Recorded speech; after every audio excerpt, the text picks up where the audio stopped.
Quiero llegar al capítulo 9, pero me gustaría que consideráramos una porción del capítulo 6, después una porción del capítulo 7, después una porción del capítulo 8, nada más para ponernos un poquito en el contexto, y luego ya en el 9. ¿Sí?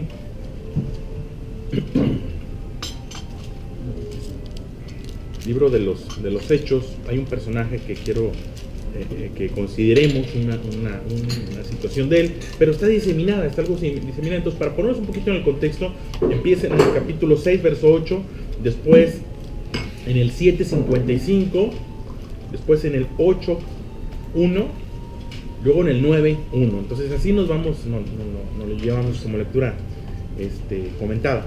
Estamos ahí, libro de los Hechos, capítulo 6, sí. Y ahí nada más le vamos brincando la hoja. Bien, la semana antepasada, no sé si recuerdan, hablábamos de la voluntad particular de Dios. ¿Cómo podemos pasar de la voluntad general de Dios? La voluntad general de Dios tiende a ser, no me lo tomen a mal, un poco específica. La voluntad general de Dios es que lleguemos al arrepentimiento, que practiquemos el bien hacia los demás, pero cuando la voluntad de Dios se vuelve particular, se vuelve única, se personaliza, tiende a ser muy, muy específica. Y de pronto nos vamos a topar con el ¿por qué a mí o por qué solo yo? Y vimos casos de cómo Dios puede ser muy específico, de pronto único. Casos únicos, situaciones únicas. El Moisés hablando con Dios no se ha dado. No es una norma. Se convirtió tal vez en la excepción, un Dios que se revela a través de una zarza, de un árbol en llamas que no se consume. No hay otro caso igual en la Biblia, como no hay otro caso igual al de Jonás, un personaje que de alguna forma pretende huir de Dios y Dios va y lo busca y bueno, se da algo particular y único.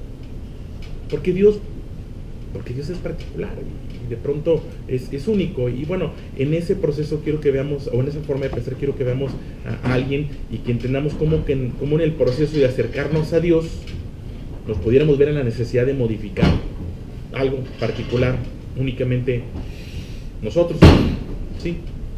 Cómo de pronto la voluntad de Dios dista mucho de agradar o de no agradar a la sociedad o a la religión. Lo digo con cuidado. Y bueno, hay un personaje que yo quiero partir de la idea de que es bueno, de que es ejemplar, tan bueno, tan ejemplar que Dios lo selecciona para modelar y para llevar su palabra. ¿Sí? De pronto nos va a sonar antagónico su forma de actuar, antagónico lo que debiera ser el comportamiento de lo que llamaríamos un cristiano. ¿Sí? Ubicándonos en el contexto, Hechos capítulo 6, verso 8 dice: y Esteban, lleno de gracia y de poder, hacía grandes prodigios y señales entre el pueblo. Hechos capítulo 6 a partir del verso 8. Esteban, ubicándonos un poquito, el Señor Jesús ya vino, transitó, vivió, formó a sus discípulos, casi todos, asciende a la presencia del Padre, intercede por nosotros y encarga a sus discípulos que lo representen, que de alguna manera ponga en práctica lo que él ya les enseñó, y eso es lo que hacen los discípulos. Había algo de persecución, había algo de miedo. Bueno, dentro de esos personajes que predicaban su palabra está Esteban. No figura entre los 12 apóstoles, sin embargo es un personaje ejemplar. ¿Sí? No quiero hablar de él, nada más lo menciono. Y Esteban, un buen hombre, lleno de gracia y de poder, hacía grandes prodigios y señales en el pueblo, predicaba la palabra de Dios, sanaba enfermos, por decirlo de alguna manera. Verso 9. Entonces se levantaron unos de la sinagoga, llamada de los libertos, y los de Cirene de Alejandría en Cilicia y de Asia, disputando con Esteban, pero no podían resistir a la sabiduría y al espíritu con que hablaba.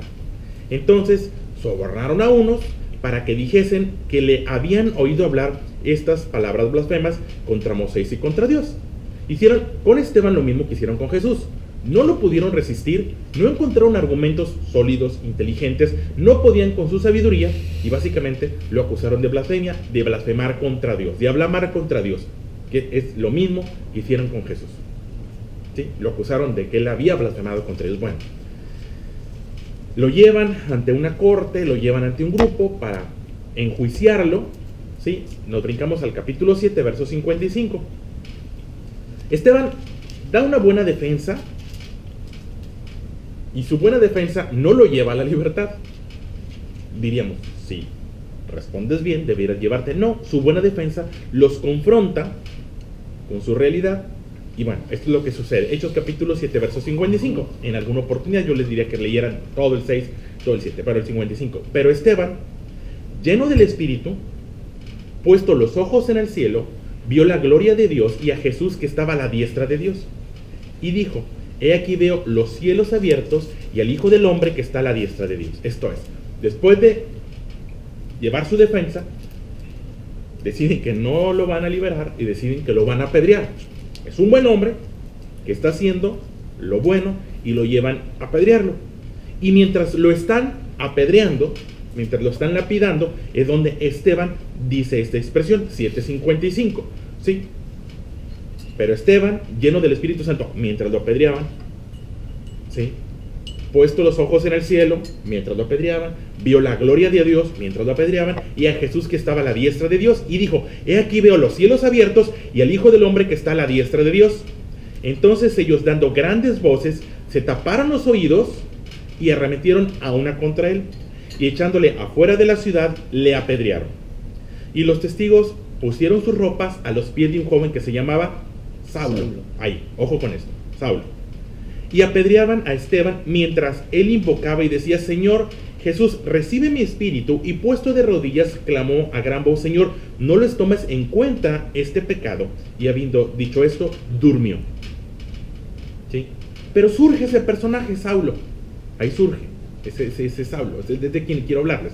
Un hombre bueno. Estás hablando de un hombre bueno que está participando de apedrear a un hombre bueno. Sí, ahorita les voy a decir. Un hombre bueno que está de acuerdo en... Sí, un hombre bueno que está de acuerdo en... ¿Sí? Mientras apedreaban a Esteban, estaba este personaje. Más adelante vuelve a surgir este personaje. Ahora en el capítulo 8, en el verso 1. ¿Sí? Dice: y Saulo consentía en su muerte. Se refiere a Esteban. Esto es, no era alguien que pasaba por ahí, no era alguien que no estuviera de acuerdo. Cuando vemos el proceso de la crucifixión de Jesús, vamos a ver que algunos de los discípulos estaban cerca de Jesús. No consentían en la muerte de Jesús, tampoco se podían oponer a la muerte de Jesús, pero no estaban de acuerdo en su muerte. Aquí Saulo sí está a favor de la muerte de Esteban. Sí está de acuerdo con lo que está sucediendo. Sí está endosando lo que está ocurriendo.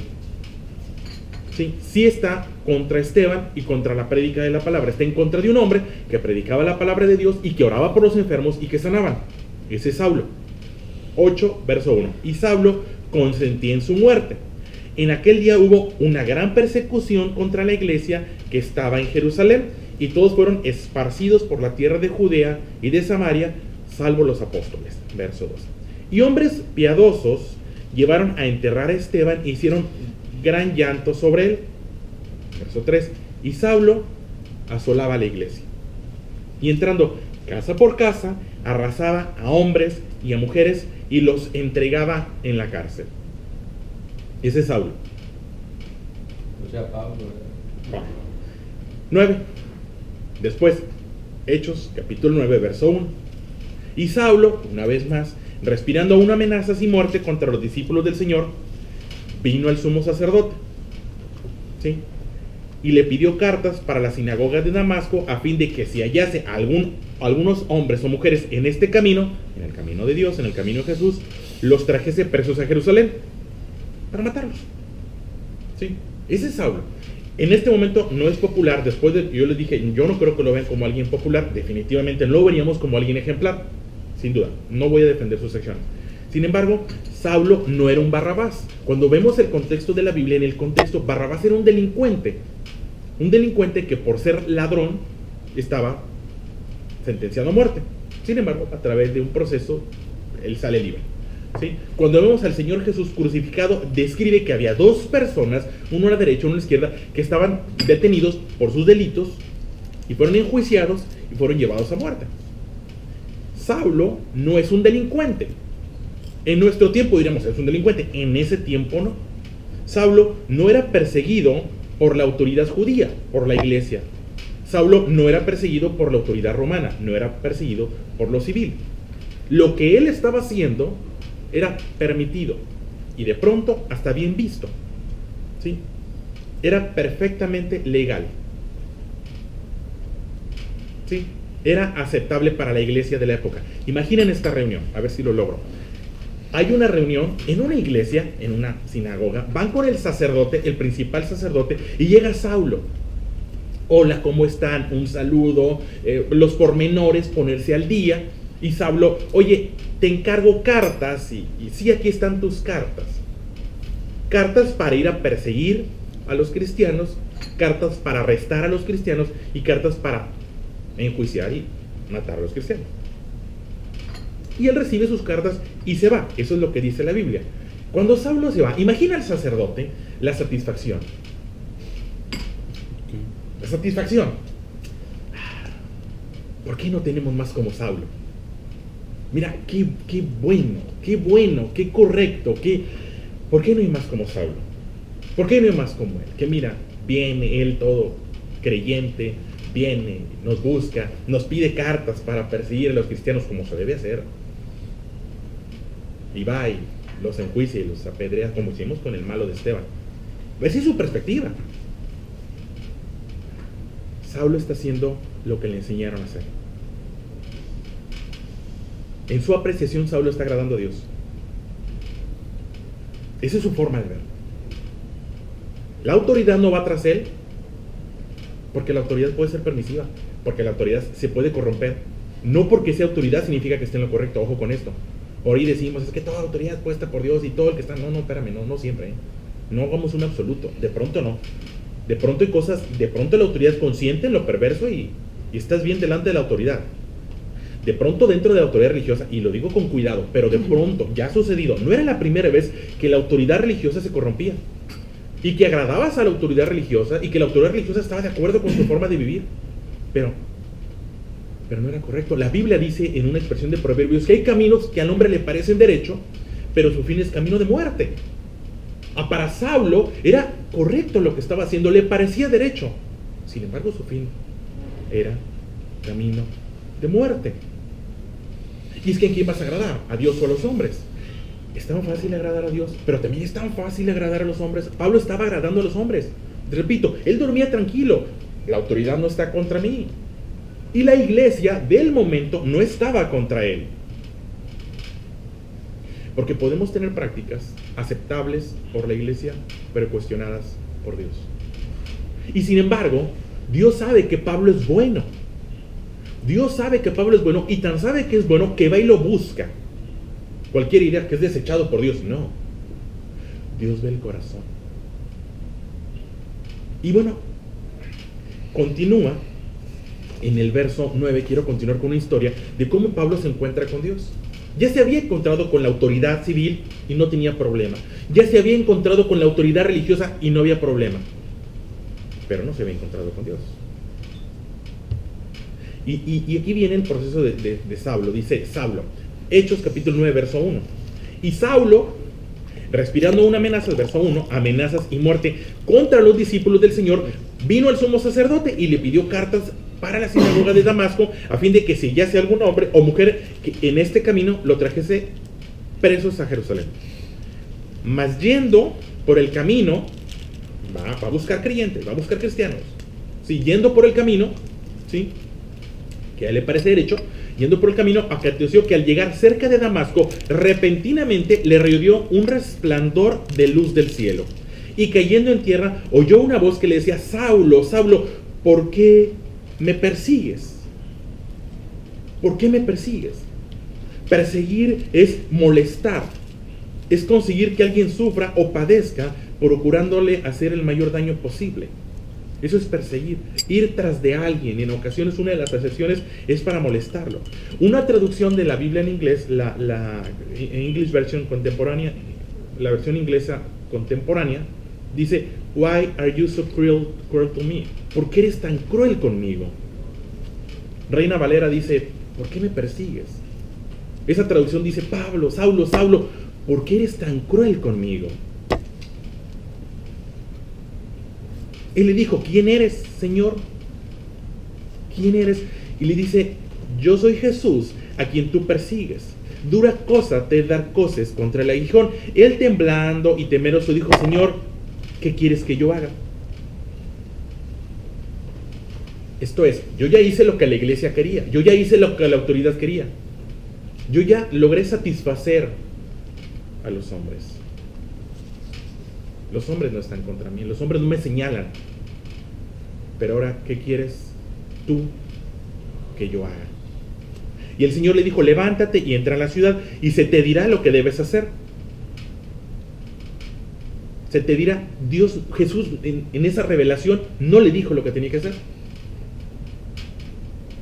A veces esperamos que Dios sea el que venga y nos diga. No, de pronto Dios envía a sus mensajeros, como siempre lo ha hecho, continúa. Y le dijo, verso 6, y él temblando, verso 7, y los hombres que iban con Saulo, un ejército, se pararon atónitos, oyendo a la verdad la voz, mas sin ver a nadie. Entonces Saulo se levantó de tierra y abriendo los ojos no veía a nadie.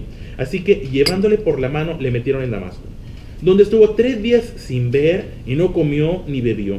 Habiendo entonces en Damasco un discípulo llamado Ananías, a quien el Señor dijo en visión, Ananías, y él respondió, heme aquí, Señor.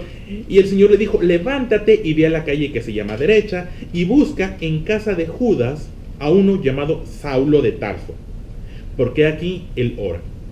Y ha visto en visión que un varón llamado Ananías, que entra y le pone las manos encima para que recobre la vista. Entonces Ananías respondió, Señor, he oído mucho acerca de este hombre, cuántos males ha hecho a tus santos en Jerusalén, y aún aquí tiene autoridad en los principales sacerdotes para prender a todos los que invocan tu nombre. Verso 15, el Señor le dijo, ve, porque instrumento escogido me es este para llevar mi nombre en presencia de los gentiles y de reyes y de los hijos de Israel, porque yo le mostraré cuánto le es necesario padecer por mi nombre.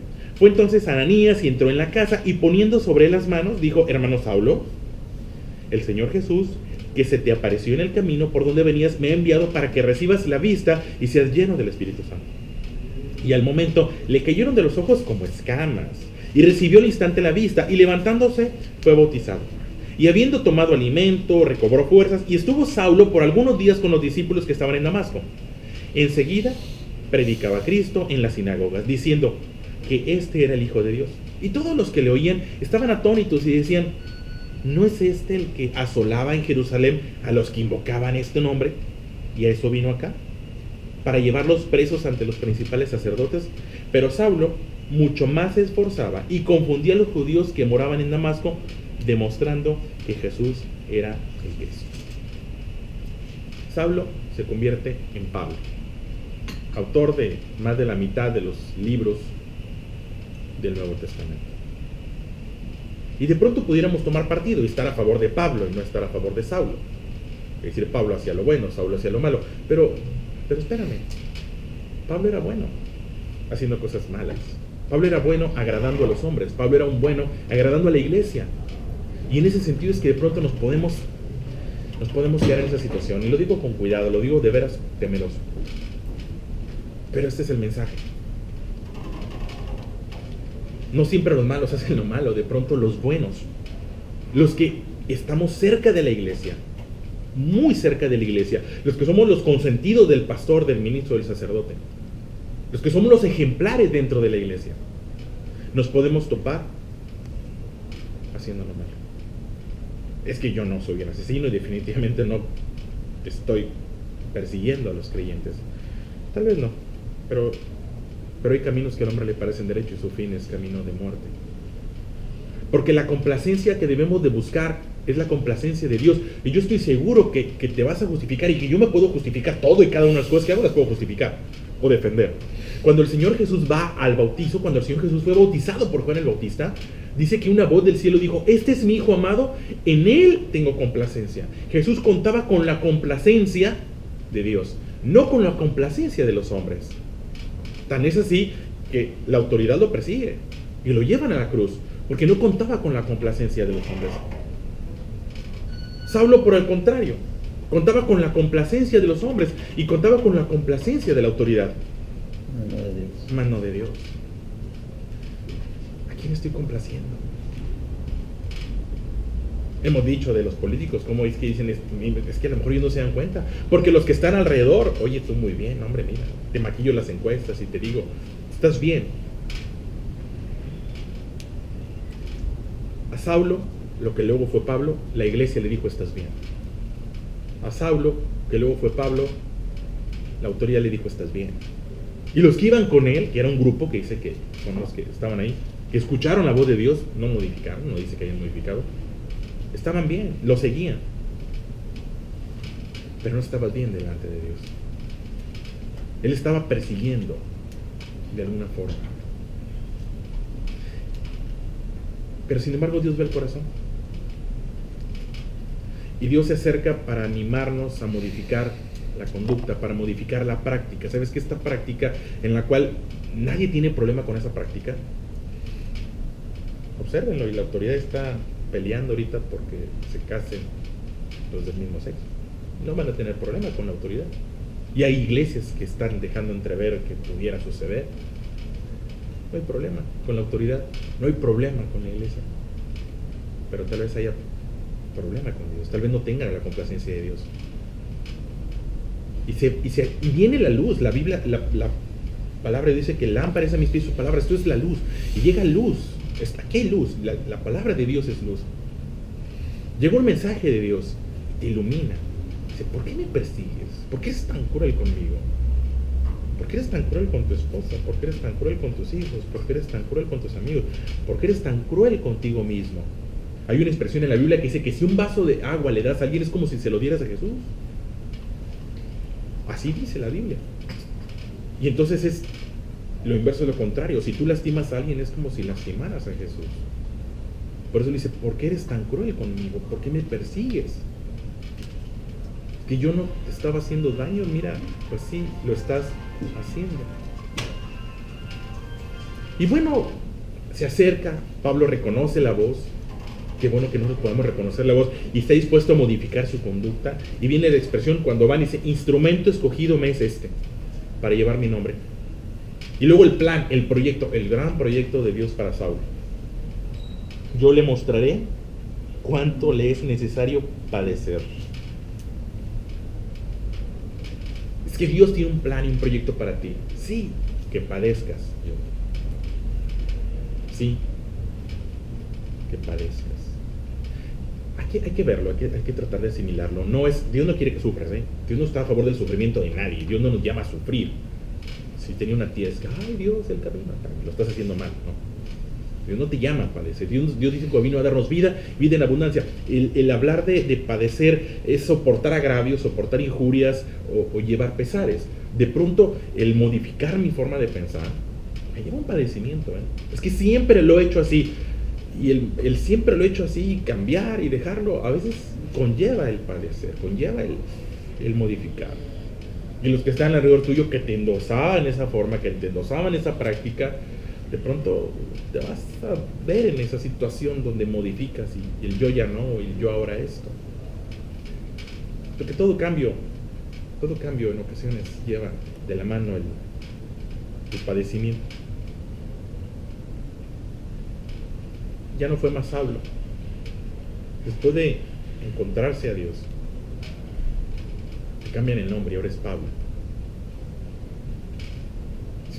Interesante leer a Pablo. Un cambio. Pero no había un Pablo, sino un Saulo.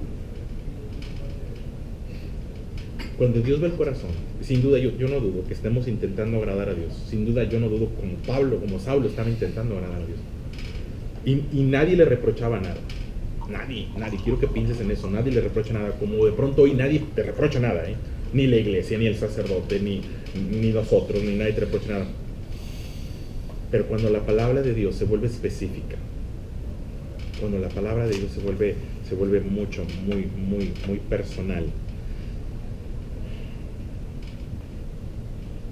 Dice el mismo libro de los Hechos, es necesario obedecer a Dios antes que a los hombres. Cuando la palabra de Dios se vuelve específica, dice, el camino te parece derecho, pero el fin es camino de muerte. Y ahí es donde vienen cambios únicos, cambios personales. Es que nadie está cambiando, tal vez tú sí. Y no te lo dice la iglesia, de veras que no. Y no te lo dice la autoridad, de veras que no. Y no te lo dicen tus amigos, de veras que no. Solamente tienes una voz. Una sola voz. Entre todas las voces que había alrededor de Saulo, solamente una le dijo, ¿por qué eres tan cruel? Él podía sacar las cartas y decir, mira, no soy cruel, al contrario, soy el miembro número 1 de mi congregación. No hay otro como yo en la sinagoga de Jerusalén, mira, miembro honorario, como ninguno. Dicen, eres cruel, persigues. Que tú creas que está bien, está mal. Es ejemplar. Dios se va a revelar, su palabra se va a revelar. Tal vez va a ser una sola vez, tal vez va a ser una sola ocasión. Hubo una sola ocasión que Pablo tuvo esa experiencia. Si tú vas a la Biblia vas a encontrar otros personajes que tuvieron ese tipo de encuentros, una sola vez. De pronto Dios no repite. Dios dice rojo y es rojo, es blanco y es blanco. A veces queremos que Dios nos repita. Estamos como padres acostumbrados a levántate, levántate, levántate. Hoy en la mañana me decía mi papá, mañana me levantas media hora antes. Y te vas a levantar media hora antes. No, es que como quiera me levanto. O sea, es media hora estarle diciendo, ya. Yo qué cínica eres. Me está diciendo que no te vas a levantar, que vas a estar media hora yo repitiendo. Y yo, bueno, para hacerte caso. Dios no es como yo, Dios no es como tú. De pronto Dios no insiste, Dios dice una vez. Dios le dijo una vez a Saulo, ¿por qué me persigues? Yo te voy a enseñar. Y Saulo supo entender. Qué bueno que puedas reconocer esa sola voz, una vez, que de pronto te puede llevar contra la autoridad, y de pronto, con cuidado lo digo, de pronto aún contra la religión organizada. Y no estoy en contra de la religión, estoy a favor a eso me dedico. Pero así como no todos los médicos son buenos, no todos los hospitales, hay hospitales que buscan sacar provecho, y eso es lo que buscan. También pudiera haber ministros que buscan sacar provecho, y solo a través de la cercanía con Dios vamos a reconocer. ¿Por qué me persigues? Y bueno, si yo le mostraré cuánto le es necesario padecer, cuánto es necesario modificar, cuánto es necesario cambiar por mí. Ahí se las dejo. Si tienen la oportunidad, denle una lectura. Son 3-4 capítulos de todo el proceso de Saulo. Y bueno, ahorita que mencionaba sobre el matrimonio de personas del mismo sexo, hay referencia en la Biblia, yo recuerdo, sobre precisamente el homosexualismo, pero no habla de matrimonio. Pero hay algo en que nosotros, como católicos o como cristianos, podamos tomarlo como un argumento de defensa, de decir, es que Dios dijo no. Hay mucho, y si gustan les hago Apocalipsis 21:8 dice, ¿Perdón? Apocalipsis 21:8 dice que los hombres que se acuestan con hombres no irán al reino de los cielos. Así de sencillo. Entonces, sí, hay uno, o sea, sí, y hay varios. En Corintios. Primera de Corintios 6. Habla de la relación sexual entre el mismo sexo, pero del matrimonio. No Pero, es que no hay uno. No había matrimonio. No, pero ahí lo voy. Espérame. Cuando Dios crió al hombre, los crió hombre y mujer. Sí. Y los crió con un fin, para procrear. Entonces, ese es el matrimonio. Entonces, dos seres del mismo sexo no pueden procrear. Entonces ahí van a encontrar la voluntad de Dios. Y el matrimonio es un contrato civil, más que otra cosa. No.